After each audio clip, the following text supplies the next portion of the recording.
Agora quero, juntamente com você, meditar um pouco na Palavra de Deus.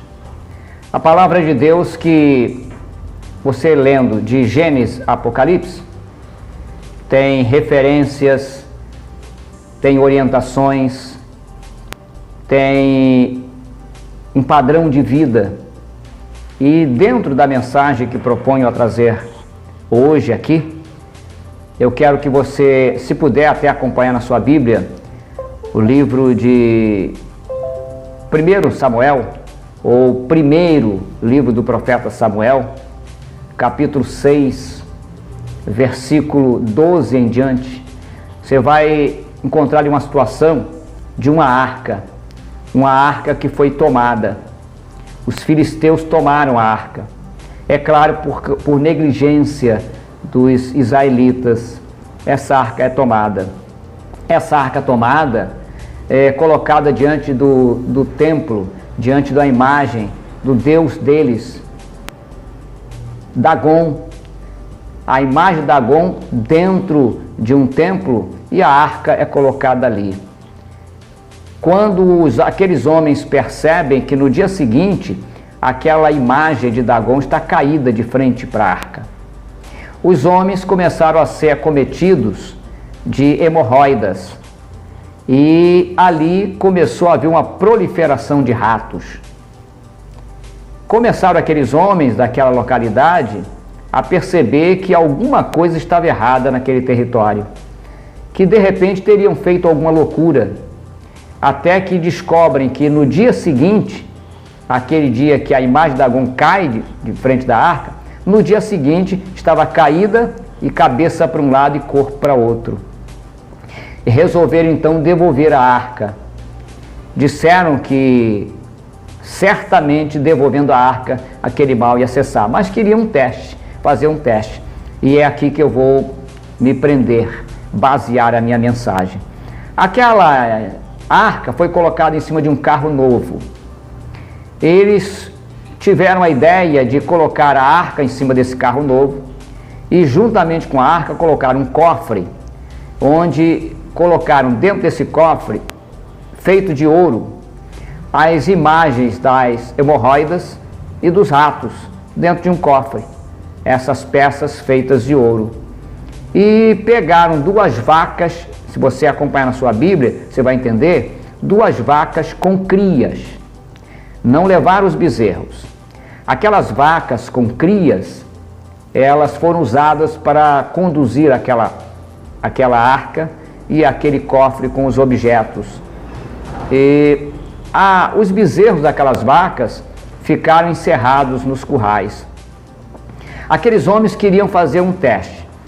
E a proposta deles era a seguinte: se as vacas conduzissem aquele carro diretamente para o território betsemita, não se desviando nem para a direita nem para a esquerda, se elas conseguissem realmente cumprir aquela missão, eles entenderiam que era Deus realmente pesando a mão sobre eles e que queria que aquela arca fosse devolvida.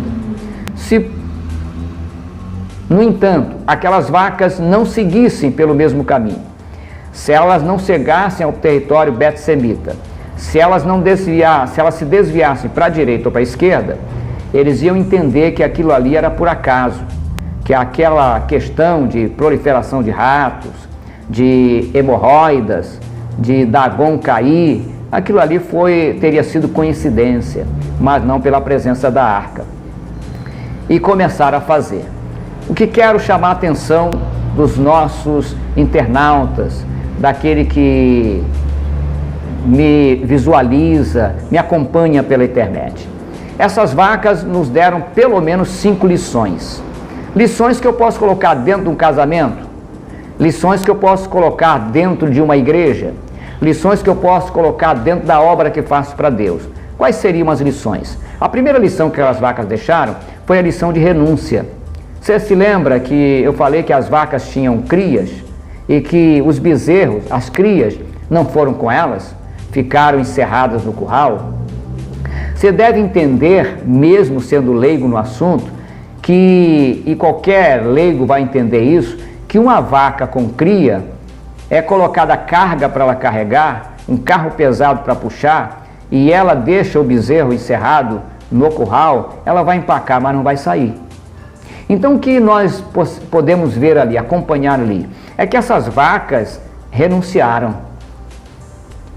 Você deve lembrar que Jesus, numa ocasião, disse assim: aquele que quiser seguir após mim, renuncie-se a si mesmo, negue-se a si mesmo cada dia e siga-me. Então essas vacas, animais irracionais, elas renunciaram. Primeira lição. A segunda lição, diz o texto, repito, primeiro livro do profeta Samuel, 6 de 12 em diante. Essas vacas seguiram pelo mesmo caminho, não se desviaram nem para a direita, nem para a esquerda. Os príncipes dos filisteus, diz o texto, não foram à frente, eles foram atrás, exatamente para acompanhar se as vacas seguiriam o mesmo caminho. Então não desviaram-se nem para a direita, nem para a esquerda. O que eu entendo aí? Que essas vacas foram na direção. Na direção de quem? Na direção de Deus. Não era com certeza a vontade de Deus que essa arca não permanecesse lá no território dos filisteus? Não era Deus que estava devolvendo a arca para os seus? Então essas vacas foram na direção de Deus. Então quantas vezes eu não tenho direção num trabalho missionário, num trabalho na igreja, na família? Quantas vezes? Olha, se vaca, animal irracional, teve direção de Deus, eu muito mais tenho que ter responsabilidade de buscar sempre a direção dele. A terceira lição foi lição de renovação. Essas vacas caminharam, se você fizer um estudo detalhado, fizer uma pesquisa, essas vacas caminharam cerca de 32 para 33 quilômetros, levando um carro, levando uma arca, levando um cofre. 33 quilômetros, arrastando peso, deixando os bezerros encerrados. E elas não voltaram, não recuaram, não empacaram. O que eu posso entender? Que essas vacas foram renovadas. Que Deus com certeza renovou essas vacas. Olhe, se Deus renova a vaca fazendo um trabalho, fazendo o seu trabalho, cumprindo uma missão dele mesmo, como é que Deus não vai renovar você? Como é que Deus não vai renovar o seu casamento? Como é que Deus não vai renovar o seu ministério? Isaías 40, 31, profeta Isaías, capítulo 40, verso 31, diz que os que esperam no Senhor renovarão as suas forças, caminharão e não se cansarão. A Bíblia diz que aquele que espera no Senhor, com certeza ele vai triunfar. Bom, qual seria a quarta lição? Eu falei da primeira, renúncia, a segunda, direção, a terceira, renovação. E qual seria a quarta lição dessas vacas? A quarta lição é de testemunho. Você lendo o texto, você acompanhando o texto, vai entender que estavam os homens de Bet-Semes, lá no território bet-semita, fazendo a cega do trigo no vale, e quando levantam os olhos, visualizam aquele carro se aproximando. Quem é que estava levando o carro? As vacas. Levava a arca e levava o cofre. A Bíblia diz que os homens se alegraram. O texto diz que os homens, quando levantaram os olhos, que viram a arca chegando, se alegraram. Quem levou a alegria? As vacas. Isaías 52, 7, Isaías capítulo 52, versículo 7, diz que os pés daqueles que anunciam boas novas são formosos. Quão formosos são sobre os montes os pés daqueles que anunciam boas novas. Eu quero dizer para você aqui que esses pés hoje, eu posso colocar nesse versículo como patas. Bem-aventurados as patas daquelas que levam boas novas. As vacas levaram. Você está levando boas novas? Você está levando notícia de alegria ou notícia de tristeza? Você está levando notícia boa ou notícia ruim? Porque dizem até as más línguas, como nós ouvimos, a má notícia corre mais depressa, corre mais rápido. E por fim, e aqui eu quero terminar essa mensagem, a quinta lição dessas vacas foi de sacrifício. Os homens pegaram o carro, soltaram, tiraram da arca, desamarraram das vacas e pegaram aquelas vacas e sacrificaram ao Senhor. Sacrificar. O que é isso? Sacrifício. Olhe, mais tarde, no segundo livro do profeta Samuel, Davi tem um problema, ele foi fazer um censo, ele foi contar o número de homens que tinha à sua disposição, Deus não gostou daquilo, começou a pesar o ambiente, começou a cobrar, Davi teve aquilo inclusive como praga e queria aplacar aquilo. O que Davi foi fazer? Ver um espaço para edificar um altar pacífico. E quem tinha isso? Um homem chamado Araúna, que disse para ele assim: ó, meu rei, é para ti, está aqui o espaço, pode pegar, não vou te cobrar nada. Primeiro que é para o rei, segundo que é para fazer um altar ao Senhor. Aí Davi diz assim: não posso oferecer ao meu Deus sacrifício que não me custe nada. Tem que pagar um preço, tem que ter sacrifício. E por fim, Paulo, como nós estamos falando de sacrifício, Paulo lá em Atos dos Apóstolos, capítulo 20, versículo 19 em diante, ele faz uma narrativa, ele dá um histórico ali da sua vida. Ele fala inclusive que teve muitas ciladas praticadas pelos seus compatriotas, pelos judeus. Ele diz que o Espírito Santo lhe revela que nas suas viagens futuras até lhe aguardavam prisões e tribulações.